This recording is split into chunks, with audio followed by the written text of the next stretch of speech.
My name is Jason Reynolds. I'm the author of 24 Seconds From Now, and I'm going word for word with Simon T.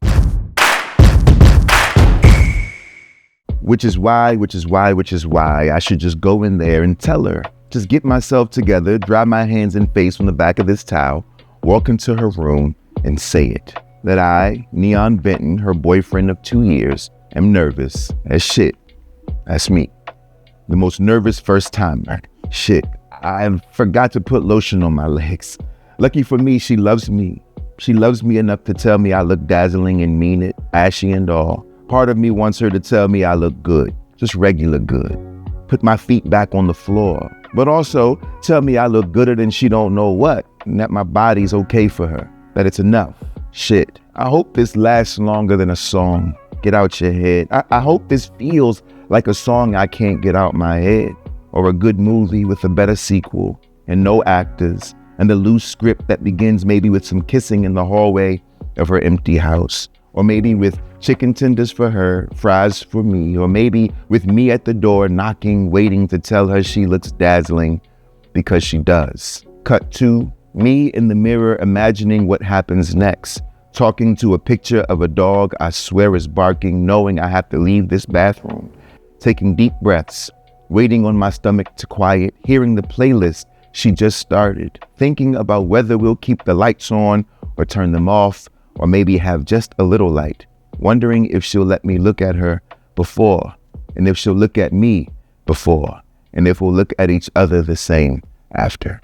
In this scene, Neon is preparing himself. He's trying to psych himself up and give himself a pep talk before entering into his girlfriend's bedroom to hopefully engage in his first sexual experience. But it's not coming easy for him. This is a moment where he's by himself.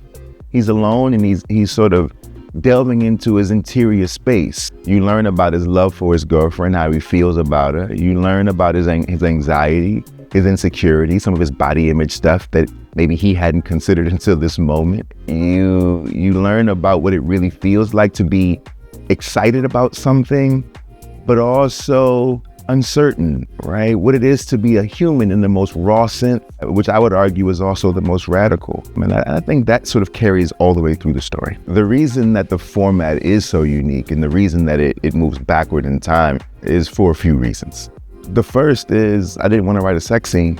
As much as I'm a proponent of healthy sexual relationships with oneself and with your partners, as a 40-year-old, I just don't want to write teenagers having sex. So I had to move backward. But the other reason is because the more you move backward in time, the more the story unfolds. And the more the story unfolds, the more Neon unfolds. And we get to know who he really is, who his girlfriend, Aria, really is, and what their relationship is. And I like that being something that's sort of slowly revealed and unfolded. Because I think that too is a part of getting to know people, getting to know who we are, getting to know what we like, what we love. And I think that the format sort of mirrors that. Most of my stories are love stories, but this one is a little bit more on the nose, I suppose. And I think the only reason that I wanted to write it is because I think that Black boys deserve them. I think we deserve to see ourselves as soft and as tender and vulnerable and as loving and kind and attentive, and even more than those things, I think we deserve to see ourselves as late bloomers.